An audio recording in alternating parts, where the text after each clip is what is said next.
La salud mental sigue siendo un tema en Uruguay con varios desafíos por delante. Una ley de salud mental que viene siendo ejecutada desde hace unos pocos años con un plan integral a mediano plazo para ir hacia la desmanicomialización del sistema. También se suma a casos como el abordaje policial que se realizó en un paciente psiquiátrico en el Hospital de Clínicas que terminó con su fallecimiento. ¿Está preparado el Uruguay para tener un enfoque integral en salud mental? Nuestra invitada de hoy, Cecilia Baroni, es psicóloga, docente universitaria e integrante de organizaciones dedicadas a la atención en salud mental. Bienvenida a La Rosca, Cecilia, ¿cómo estás? Bien, muchas gracias. Venís desde hace bastantes años trabajando en este tema, desde la academia, desde las instituciones, desde las organizaciones, con toda esa experiencia. ¿Qué nos puedes decir sobre la situación actual de la salud mental en Uruguay? Bueno, está bueno primero plantearlo así porque si entendemos la salud mental como un campo complejo donde tienen que ver con abordajes, instituciones, personas, problemáticas, bueno, estamos ante una buena oportunidad de profundizar hacia un modelo que en definitiva en Uruguay parecería que está hace muy poquito porque la ley es del 2017, pero básicamente tiene una historia que podríamos poner desde el 85 en adelante, donde empieza el primer Plan Nacional de Salud Mental en clave del nuevo modelo, digamos, desde el 86. Después de ahí se fueron haciendo planes cada casi 10 años revisando para poder implementar, que tiene que ver sí con esto de poder sacar como una mirada más hospitalocéntrica, ¿no? e ir hacia la comunidad, que eso no quiere decir que las comunidades en sí mismas se hagan cargo solitas, porque eso también puede ser algo que esté por ahí y que además se pueda tomar para no dar recursos, ¿no? Pero que tiene que ver con, por ejemplo, la creación de policlínicas o la creación de distintos abordajes que puedan ser en otras instituciones, como las instituciones educativas, organizaciones sociales, etcétera. Entonces estamos capaz que en un momento complejo, pero con un nuevo panorama al tener un marco jurídico que nos respalda para hacer un montón de cosas y sobre todo solicitar cosas, ¿no? U obligar a las instituciones a hacer planes, políticas, que es lo que hemos venido viendo que ha pasado del 2017 hasta acá, que algunas instituciones han podido tomar como ese mandato. Estoy pensando, no sé, en la Intendencia que armó una casa comunitaria en salud en Colón y también su cambio de perspectiva y formación de recursos, o el mismo Mides, que en este periodo fue muy importante y tiene ahora un área de salud mental dentro de, no sé si es área, departamento, nunca me acuerdo porque es realmente creado hace muy poquito, que no tendrá 2-3 años, pero que toman este guante de que todos tienen que estar involucrados en una perspectiva que genere un mayor bienestar en algo que nos afecta a todos como seres humanos, pero también algo que me parece que ustedes nombraban recién, que es una población específica que tiene que ver más con esto que le llamamos desmanicomialización,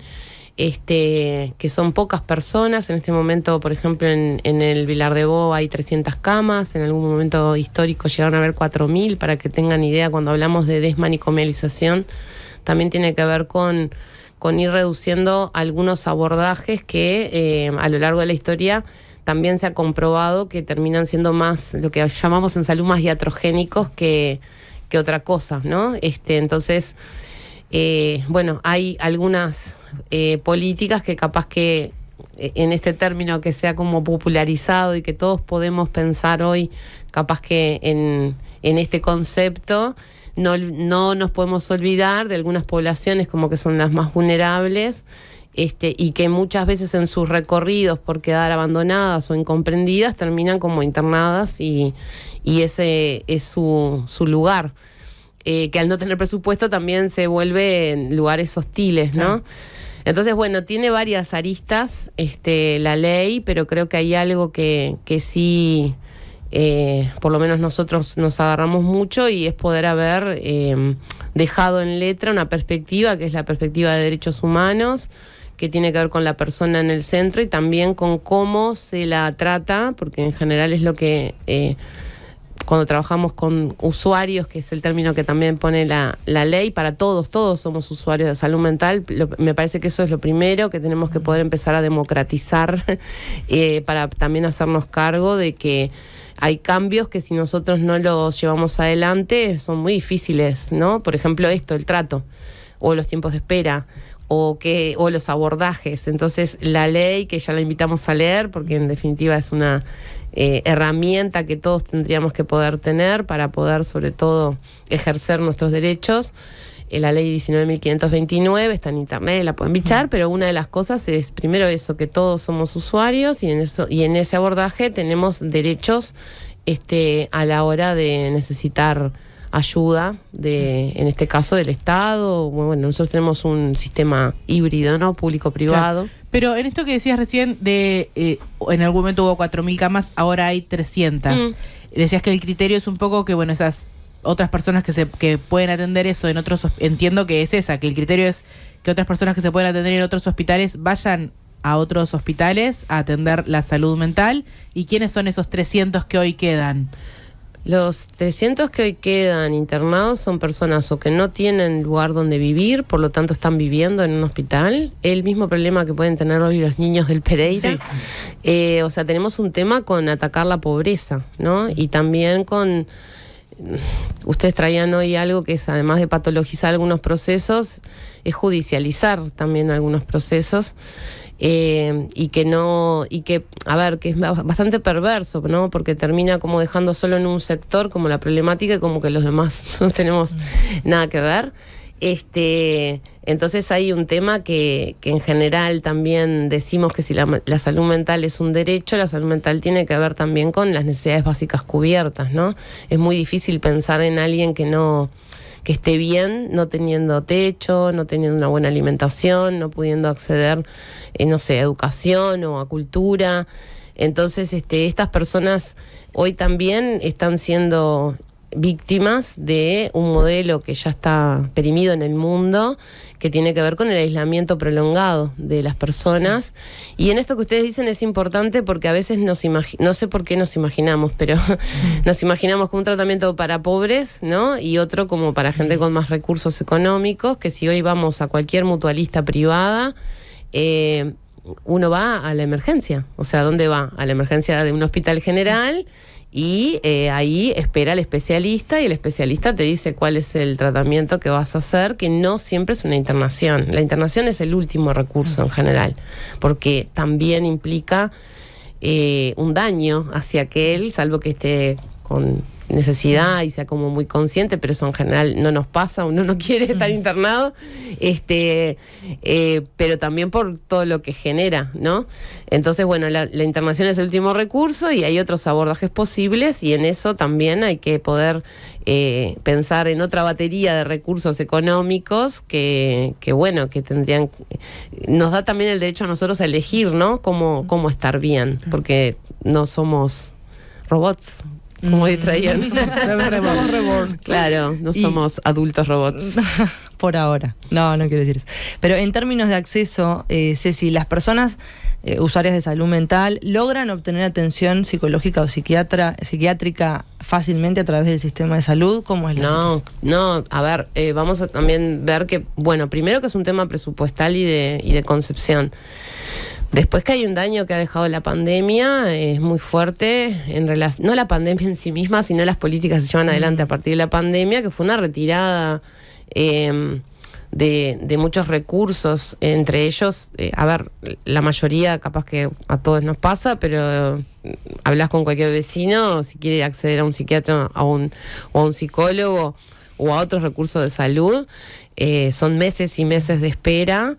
Y eso tiene que ver con el dinero, no tiene que ver con otra cosa. Si yo tengo más equipos de salud, para no ponerlo solo en una profesión, seguramente pueda acceder más rápido, ¿no? Si no los tengo, y bueno, va a haber meses y meses, y eso también va a acrecentar, porque es como es como cuando se llama una bola de nieve. Una bola de nieve, que si yo tengo que atenderme porque, por ejemplo, estoy con ideas de muerte y veo que la posibilidad para mejorar es sacarme la vida, imagínense que no voy a esperar 6 meses a un psiquiatra o a un psicólogo, hay mucha gente que hace una estrategia, sacan préstamos, van, atienden, no sé qué, y otra que directamente en esto de la bola de nieve aumentan las tasas de suicidio, ¿verdad? Entonces tenemos problemas que se van instalando porque hay falencias también en el sistema de salud en este caso.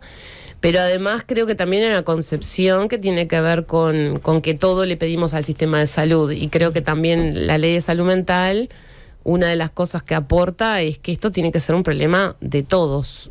No es solamente un problema del sistema de salud, es un problema del sistema educativo, de la cultura, del Ministerio del Interior, de la universidad y cómo está formando los recursos.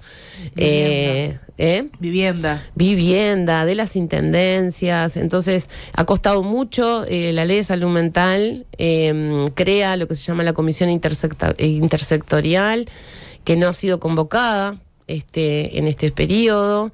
Es una convocatoria que tendría que funcionar donde hay un representante de cada ministerio, de la Universidad de la República, la Institución de Derechos Humanos, bueno, un montón de gente que, entre otras cosas, si funcionara, tendría que poder no solamente hacer un plan en conjunto, sino también optimizar recursos, porque vuelvo, a veces no lo vemos, pero de eso se trata. ¿Y qué pasa? ¿Cómo funciona el presupuesto si justo estamos en año de rendición de cuentas? Va a dar una partida para salud mental para el MIDES, otra para cultura, otra para... Bueno, optimicemos eso, articulemos un poquito más, que de eso se llama y se trata este abordaje que uno dice a veces integral, que no nos veamos por partes ni por sectores de la vida, sino que bueno, si todos los sujetos, por la forma de vida que hemos acordado en tener, tenemos más o menos los mismos recorridos, ¿no? El otro día un adolescente me decía, pero al final, como un descubrimiento, ¿no? Me dice, pero todos tienen que estudiar, trabajar y casarse. Si yo quiero hacer algo distinto, yo decía, bueno, pero capaz que primero vemos por dónde, porque es un sistema que hemos creado los humanos. Entonces, si todos estudiamos en algún momento, todos podemos acceder a trabajar, bueno, eso es lo que tiene que poder articularse para que también uno se sienta un poco más unido en sí mismo y no fragmentado, un proyecto, ¿no? De vida, digamos. Claro, entonces imagínense que si el sistema está fragmentado, nosotros también terminamos fragmentados, nuestro cuerpo también termina fragmentado, porque vas por una... aparte, a ver, la salud mental es algo increíble en esto de pensarnos, porque son cosas que muchas veces no se ven, se sienten, pero además, como tenemos un cuerpo, se pueden manifestar. Hay cosas que hay enfermedades que se manifiestan y que tienen síntomas muy parecidos a otros, por eso es muy importante poder hacer la diferencia. Pero si ustedes ven en alguien que tiene un tema de diabetes, cuando se le sube el azúcar, por ejemplo, que pueden tener unos ataques impresionantes. Y alucinaciones tienen. De verdad, hay gente que está muy mal diagnosticada y capaz que tiene diabetes y les terminan dando un fármaco psiquiátrico por el tipo de crisis que tuvo. Así podemos hablar de muchas cosas porque de verdad los humanos vamos todo en conjunto. Cuando nos pasa algo no diferenciamos si nos sentimos bajoneados, es un tema hormonal o justo me peleé con mi novio. Bueno, pero entonces tengamos una atención integral que nos permita abordar y diferenciar esas cosas, porque no nos damos cuenta muchas veces, porque cuando estamos, vamos a poner que ahora parece que la tristeza es como el nuevo afecto que no podemos manejar mucho, y que el sistema también parece que obliga a que estemos contentos, que siempre tenemos que... Cuando sentimos tristeza, puede ser por tantas cosas, claro. Pero de verdad, además, esto, ¿no? Puede ser hormonal, puede ser, no sé, pero lo hormonal juega mucho, sí. Claro, pero es que también nos están como faltando herramientas para ir manejando afectos que son muy humanos, o sea, que no los tiene, y capaz que lo tienen otros animales, ¿no? Porque vemos... que también tienen manifestaciones de cariño, de alegría, de tristeza, de ira, de agresividad. Bueno, todo eso que es humano y que nosotros tenemos otra capacidad, que es poder pensar sobre lo que nos pasa y dominar nuestras emociones, está siendo como muy difícil. Y además en estos tiempos también, disculpen, pero vieron que hablo mucho, pero en estos tiempos donde todo es muy rápido, también queremos que los procesos sean muy rápidos, y hay cosas que son lentas, pero justamente rápidos no son. No, y además hay cosas que el otro día hablábamos con alguien, nosotros llamamos, se actualizan, ¿no? O se reactualizan. Es algo que nos puede haber pasado en la adolescencia, estuvimos re bien, y capaz que a los 20 años se despierta con una angustia terrible, porque es un evento que podemos o no podemos procesar de alguna manera, y se instala ahí, y wow, y decimos, 15 años después, 20 años después. Y desde la psicología, y obviamente muchas investigaciones que hay sobre muchas temáticas, pero sabemos que esas cosas vuelven con mucha fuerza, son lentas a veces, y a veces también nos rodeamos de gente muy dura alrededor, ¿no? Como que bueno, ya está, que murió alguien, qué horrible, se hizo horrible, o pasaron 2 semanas, seguís mal, pero ya pasaron 2 semanas, y vos decís, bueno, sí, puedo estar, no sé, 2 años, pero hay una poca tolerancia a vernos mal, ¿no? A sentirnos mal también, y bueno, y a reducirse, que me parece que es otra de las críticas que le hacemos al sistema, que reduce las respuestas. Entonces, lamentablemente seguimos viendo que ante esta vertiginosidad la respuesta sigue siendo o el fármaco y nada más. Y la apoyatura en muchas de nuestras problemáticas, a veces yo uso una frase que me gusta mucho, pero que es así, que se dirime en la vida cotidiana. O sea, hay gente que capaz que precisa más apoyos, menos, que necesita distraerse, que necesita a veces profundizar. Entonces, no es tan lineal ni tampoco tan que vamos a tener una respuesta ya. Sí, podemos aplacar algo de lo que sentimos para poder funcionar, pero no las cobran en algún momento. Tiene que ver con la integralidad que decías, con capaz que esta persona tiene depresión, pero porque no tiene para comer, no tiene para mandar a los hijos al jardín, porque duermen todos juntos en la misma cama. Entonces, y capaz que no es depresión, es tristeza, es angustia, y no llega a un cuadro patológico, pero necesitamos seguir funcionando, y vuelvo, lo más duros a veces son los demás. Esta semana teníamos una situación de alguien que estaba muy sí, ahí sí teníamos un cuadro más de depresión, y armamos todo un dispositivo porque bueno, había riesgo de muerte, y claro, y parte de la gente decía, pero no está mal, se ríe. Bueno, sí, por suerte, porque parte de lo que se armó tenía que ver con que se pudiera distraer un rato, estar acompañada para poder llegar en este caso fue un fin de semana, había que llegar el lunes a 1 hora con un psiquiatra porque necesitaba un abordaje farmacológico más de todo el resto, y ya tenía un abordaje psicoterapéutico, pero para poder funcionar en esto de no llorar todo el día, por ejemplo, porque no lo podía dominar, bueno, dale, esto. Pero lo curioso era la respuesta de los demás. Si no, pero entonces, claro, no, pero además eso, si está mal, porque se ríe. Claro, es mi madre diciendo, tanto no te dolía la panza. Claro, no te la panza, faltaste de la escuela. O dale, vamos, es solo una cuestión de voluntad, y capaz que en esto que vemos que nos está afectando, yo además, disculpen, pero como soy una de las especializaciones que me gusta mucho es la historia de la psicología, entonces también vamos viendo cómo según las épocas hay algunas patologías como que empiezan a surgir y otras no, entonces parecería que ahora estamos como más la depresión y algunos otros trastornos, como las fobias, ¿no? O más esto de lo obsesivo, que nos ponemos como más de mirar el celular cada rato a ver si nos llega un mensaje, pero se va desarrollando otras cosas. Entonces, claro, también ir relativizando algunas cuadros y ponerlos en contexto nos van ayudando a entender cuáles son como las necesidades o las urgencias del momento, ¿no? Y en parecería ser que también al fallar cosas del sistema, el sistema no está pudiendo dar respuesta y aparecen otras, ¿no? ¿Y cuáles son los desafíos que a vos te parecen más urgentes en cuanto a salud mental? Los más urgentes me parece que son, primero, formarnos más. Estamos mucho más acostumbrados a diagnosticar y a acompañar, que eso está muy bien, y a internar, sí. A tener como todo controladito, porque bueno, es parte de uno de los abordajes, digamos, que todavía se siguen usando.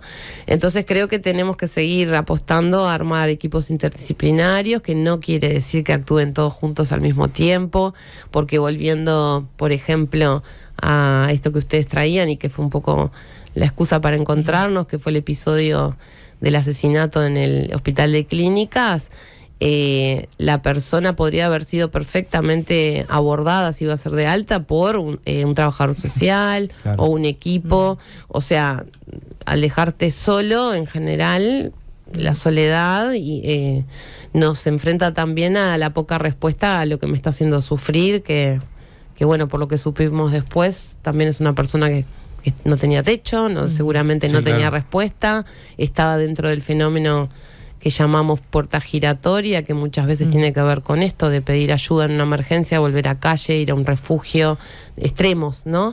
Extremos, pero que cada vez va en aumento, porque también a veces se nos critica porque dice mucha gente que en vez de estar hablando de la salud individual y de lo que pasa a alguien, en general hablamos de estos factores que son muy importantes a la hora de abordar integralmente qué le sucede a un sujeto y no llegar a dramas, ¿no?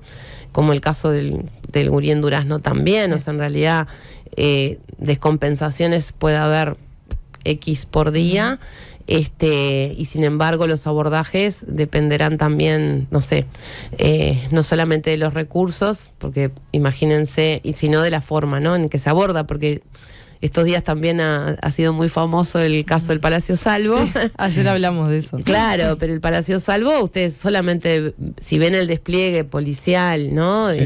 Bueno, todo lo que deben haber analizado, es todo lo que faltó en el CONCAR para traer otro caso, que me parece que también tiene que ver con las condiciones de aislamiento y de encierro de las personas, de la falta de abordajes.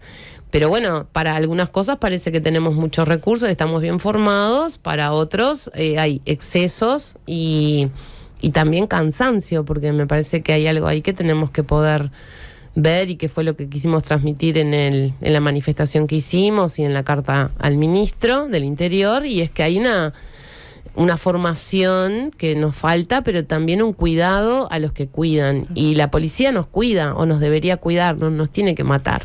Entonces, esos cuidados que a veces pedimos a los familiares, que los familiares hacen esfuerzos terribles por cuidarse como pueden, porque tampoco hay políticas de cuidado hacia los familiares, que en general están en la primera línea, digamos, de todos los abordajes posibles, porque no creamos que nosotros inventamos cosas. En general, estos cuidados de 24 horas son los que nos dan las pistas de cómo hay que hacer y lo que no hay que hacer, porque también hay que escuchar a la persona que te dice, ay, ya estoy cansado de estar con mamá las 24 horas y que me diga qué tengo que hacer. Entonces, bueno, todas estas cosas, volviendo a esto que vos preguntabas, es formación, involucrar a todas las instituciones, organizaciones, pero no solamente que forman, sino que están detectando. El otro día en psicología había una actividad que decíamos, el sistema educativo en Uruguay siempre ha sido el primer puerta de entrada y de detección de muchos problemas en un país tan chiquito. Es increíble que todavía no podamos tener un sistema de seguimiento y apoyo, no solamente a las familias, a algunas situaciones concretas. Yo trabajo hace 30 años en este campo y les puedo asegurar que a mí lo que más me ha formado y lo que más me ha generado como una humildad frente a lo que uno no entiende es la constancia de ver una persona 30 años, claro, de ver sus logros, de ver sus derroteros, de acompañar, de asesorar hacia dónde, y no nos formaron para eso, no te forman para acompañar estos recorridos, te forman para atender y bueno, chau. Y chau. Y claro, eso nos pasa también de, no sé, por ejemplo, porque vos me decías de familiares de gurises que no tienen familia y que están, capaz que estuvieron apañados en hogares o estuvieron cuidados hasta los 18 años, que después de ahí quedan cero. Y no hay ningún lugar que los porque en el Vilar de Bo, obviamente que no pueden estar, porque no es para que estén en el Vilar de Bo, y claro, y ahí terminan en calle, o terminan consumiendo, o terminan, y ahí como que hay como un agujero negro ahí.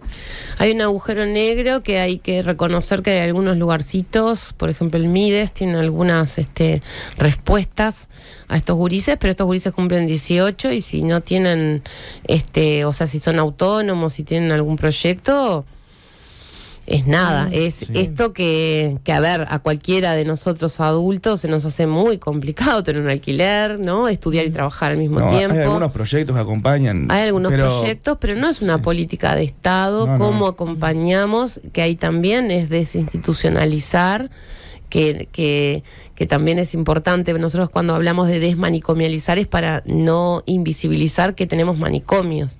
En este caso, Claro. son gurises que salen del sistema INAU, en muchos casos trayectorias que han pasado también por internaciones Sí.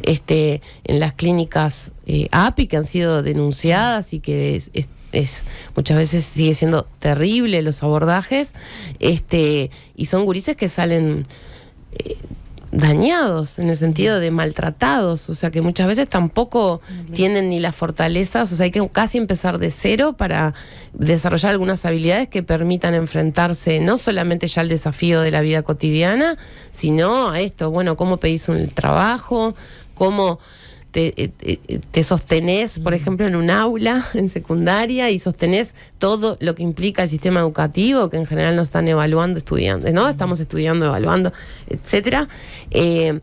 Entonces, claro, tenemos un problema país, que creo que hay algo que en este gobierno o en la asunción o en los programas, digamos, del Frente Amplio, una de las cosas que decía era, bueno, declaremos la salud mental en emergencia.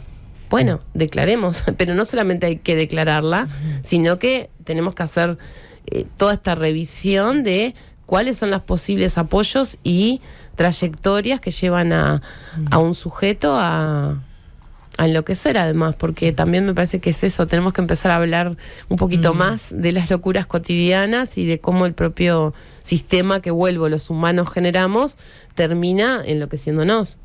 Vos hablabas hace un ratito de una perspectiva histórica de cómo algunas patologías o algunas cuestiones de la salud mental han estado más sobre la mesa que en otras. En este momento está como la depresión, la ansiedad, esto de los TOCs. ¿Cómo hoy ve, no desde la academia, sino como desde la sociedad, cómo ven a la salud mental y las uruguayas o a las personas con trastornos mentales? Hay estereotipos que supongo que siguen vigentes, pero supongo que habrán otros que se habrán ido cayendo con el tiempo. ¿En qué aspectos se ha avanzado y en qué todavía falta avanzar? Sí, yo creo que hay un tema que tenemos que poder aportar un poquito más y dejar de ver en lo personal, ¿no? Pero también en lo que impulsamos desde muchos colectivos académicos, como ustedes dicen, organizaciones, etcétera, pero es que se sigue viendo como un problema individual. Y la salud mental de verdad es un tema colectivo. Está demostrado por investigaciones en muchísimos casos que cuando caen las barreras, cualquier barrera que sea para cualquier persona, baja el sufrimiento de una manera increíble. Claro. O sea, si yo no puedo leer y capaz que accedo a un podcast, me voy a sentir mejor porque estoy llegando al conocimiento que preciso para una prueba, por ejemplo. Entonces ahí baja, ¿no? Entonces creo que lo que nos está faltando es poder empezar o poder no, porque ya tuvimos momentos de la vida de la humanidad donde capaz que era más comunitario, ¿no? Pero en esto de hacer la tuya, que parece un eslogan de los 90, pero que creo que con la pandemia se agudizó un montón. Estamos cada vez más tendiendo, y creo que el sistema tendría que poder ayudar a eso, a revertir, ¿no? Esa tendencia de que es un tema individual y vos tenés que ser el que maneje y controle las emociones y hacer lo posible para sobrevivir en un mundo cruel. Entonces, si no nos estamos dando cuenta que somos seres sociales, políticos, económicos, culturales, y bueno, vamos a seguir fomentando un modelo muy individualizado, y no vamos a ver que también, el otro día a mí me preguntaban de qué me hace feliz a mí. Bueno, capaz que a mí me hace feliz hacer cosas con otros, y eso es parte de lo que para mí desarrolla una perspectiva de salud mental, porque se desarrollan un montón de habilidades, y a otros, claro, capaz que es este aislamiento y esta soledad que no le deja. Claro, que no pero además somos seres sociales, ¿no? Y si tenemos sociedades donde van hacia tu computadora, tu cuarto, tu comida, no estamos viendo también que hay otras estrategias. Disculpen, pero a mí me gusta mucho el ejemplo de la investigación que hicieron en Facultad de Ciencias Sociales sobre las ollas populares. Y una de las cosas que veían es que la comunidad se ha dado cuenta de todo lo que ahorraban cocinando juntos. Sí. Gas, comida, recursos, o mucho más de lo que capaz que cada uno hace el esfuerzo y la angustia de no llegar porque no llegaste a comprar el kilo de arroz, ¿no? En un país que tenemos ingresos muy bajos, y poquitos recursos, pero todos necesitamos lo mismo para vivir, ¿no? Claro. Entonces, este sistema nos lleva a esto, a que en vez de ser seres sociales y potenciemos eso, es, bueno, manejate y si sobrevivís, sos cra. Si no, sos un enfermo. Esa es esto. Y después hay algunas formas de estar en el mundo que capaz que están más aceptadas o no y capaz que asustan. Las locuras feas siguen asustando porque en general se manifiestan por la agresividad o la violencia. Las locuras lindas nos gustan porque en general se manifiestan con la creatividad y con el amor excesivo y vamos a hacer todo, pero después, bueno, caen un poquito. Entonces, capaz que hay un logro de este tiempo, que es que hay locuras lindas, no solamente son feas. Y las feas tenemos que poder abordarlas, y en el caso mío, que yo trabajo con locuras feas y lindas por suerte, también empezar a conocer que hay cosas que irrumpen. Por ejemplo, hay gente que puede estar muy enojada y muy violenta, como esta persona en el Clínicas. Eso pasa y baja. O sea, no es que una persona está violenta, claro. porque además la gente que está violenta es una descarga muchas veces, y depende de la respuesta si va a ir bajando o va a ir subiendo. Por eso también en esto de irnos formando, les puedo contar algo, pero ahora estamos muy preocupados en psicología en esto de que se está manejando lo de las, ¿cómo es? La generación de cristal. Sí. Que claro, que es como nosotros de verdad trabajamos con situaciones y con la conciencia de que la violencia siempre está. La violencia y la agresión están y es parte de la historia de la humanidad. De la vida. Y de la vida. Entonces, claro, en esta cuestión de todo me asusta, o qué raro, qué horrible, ¿qué vamos a hacer con eso que vuelvo? Es parte de lo humano, que es la ira, la agresión, la violencia, etcétera. No podemos negar que la violencia está y que en realidad tenemos que aprender a manejarla como cualquier otra cosa, ¿no? Y bueno, parte de uno de los desafíos que veíamos con algunos colegas el otro día en la Facultad de Psicología era cómo empezar a formar en estas generaciones que nos están viniendo, en violencia. Claro, en el abordaje de la violencia. Pero es como que es como un cambio, no sé si cultural, como muy polarizado. Es como antes se normalizaba cualquier tipo de violencia, como que se normalizaba demasiado, y ahora es como que no se banca nada. No se banca nada. Como que no hay un matiz Y la en el medio. frustración tampoco, Claro, hay es- cero umbral de frustración. Claro, como que antes se normalizaban un montón de cosas que no estaban buenas tampoco, pero ahora es como que eso, la frustración, la violencia, todo es horrible. Bueno, yo tengo algunos pacientes que, escucho el relato y escucho de gente de la edad de Agus, que es también 23 años, y para mí hay algo generacional ahí. ¿No es tu caso? ¿No es tu caso? No es tu caso, Agus, para nada. No, ¿Una pero sesión eso de de terapia en todo me Sí, parece claro. intenso. Todo me parece intenso. Claro. Y me dijo esto, y me tomé un cuartito de esto, y me tomé para sobrellevar emociones que yo no te digo. Sí, Una o que no depresión. toleramos. Bien y que... sabemos en esta radio que no es mi caso. Bien Claro, sabemos. No. pero además hay algo que es un riesgo en psicología sobre todo, y es que es el depósito de los problemas en los profesionales. Entonces, sí, todo bien, porque tenemos una formación divina, pero ahora me hiciste acordar una gurisa que estaba hablando con su abuelo, que tiene 80 años, y el abuelo a esa edad, perfectamente es esperable, nosotros lo sabemos, la gurisa no tenía por qué saberlo, le dice, yo no quiero vivir más. Y la gurisa, su respuesta fue, tenés que ir al psicólogo, abuelo. Y yo después cuando hablaba con ella le decía, no, pero en realidad no tiene que ir al psicólogo, tiene que tener una charla con su nieta y ver cómo la llevamos y la vamos a seguir en los últimos días. Pero es como, bueno, no sé, capaz que vive mucho más, pero digo por lo de los días, pero claro, como que nos están faltando herramientas para estar con los demás. Y si no nos bancamos cosas, que está muy bien lo que vos decías ahora, que estamos en un momento histórico de transición, que también es una transición de sensibilidades, donde si no podemos ser conscientes de eso, lo que vamos a atender, lamentablemente, hay autores que lo traen como esto ahora que traíamos de los robots, pero son los cyborgs, Claro. ¿no?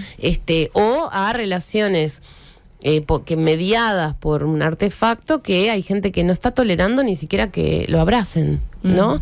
Cuando... Y no soporto al otro. No soporto ni que me toquen, ni que me miren, y no decodifico. Hay cosas que nosotros, de verdad, para mí son no sé, especiales del humano, pero por ejemplo tiene que ver con los gestos y a veces con una capacidad de interpretación o de sobreinterpretación que nos lleva a, o no me relaciono porque ya te vi con el ceño fruncido, o no me gustó tu cara, y me gusta una compañera que siempre está con cara fea, y ella dice, yo estoy alegre por dentro, no me molesten, ¿no? Podría ser tuyo esa botella. Claro, bueno, pero que tiene que ver con conocerse, pero también con cómo quiero que me conozcan y me respeten, porque si a mí no me gusta que me toquen, decilo.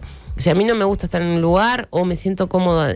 Ahora, ese nivel de singularidad de los procesos, que creo que es lo que trae esta perspectiva de derecho, es lo que el sistema nos está bancando, porque el sistema que veníamos teniendo era más el sistema fábrica, ¿no? La misma respuesta para todos, el mismo sujeto que va a salir de la escuela, del liceo, del hospital, la.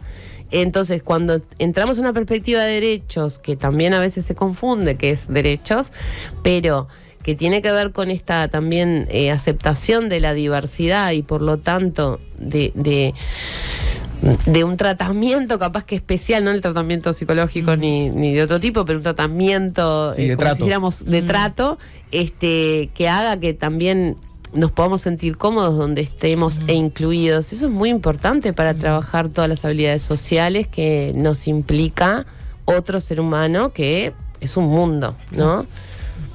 Y después lo otro que me parece importante, estamos perdiendo, pero vuelvo, eso puede ser una cosa muy mía, que es perder la perspectiva histórica de los procesos, de los momentos, que nos hace que a veces nos ahoguemos en un vaso de agua. Y ahí le voy a mandar un saludo a una compañera que el otro día nos decía, no estamos en Gaza, ¿verdad? Entonces, no estamos en Gaza, no estamos en guerra, por suerte, hay gente que está sufriendo un montón, pero entonces, a ver, te quedaste sin agua un ratito, no es que perdiste tu casa, ni estamos en... Entonces, cuando perdemos la perspectiva de qué es lo importante, y toma otra perspectiva, que entonces me siento horrible y no puedo pensar otras cosas, bueno, entonces no estoy pudiendo pensar. Y pensar es importante para dominar las emociones. Bueno, Exacto. Cecilia, muchísimas gracias por habernos acompañado No, gracias a en ustedes. La Rosca. Estábamos hablando con la psicóloga Cecilia Baroni. Tenemos que hacer un pedido, no sé si A ver, ya lo sí, conversaron, sí. pero te tenemos que hacer un pedido antes de irnos, y es que nos recomiendes una canción o un artista para que quede sonando la tanda de M24. Bueno, yo les voy a recomendar, porque están cumpliendo 25 años los 4 pesos y los adoro, La Llama. Me encanta. Bien, para cambiar de tema, pero también porque no, me parece que ante tanta tristeza y tantas cosas estaría bueno bregar por luminosidades, pero también alegrías duraderas, como decía el Choncho Lazaroff, y no esta cosa como más efímera de las alegrías engañosas que nos terminan poniendo mal también. Así que bueno, Muy bien. Muchísimas gracias. Muchas Así que gracias. con La Llama de los 4 pesos sonando, nosotros nos vamos a la pausa y ya volvemos con Caleb Amado, que va a venir con su columna de música. Juntos somos más fuertes, que de nada sirve cargar con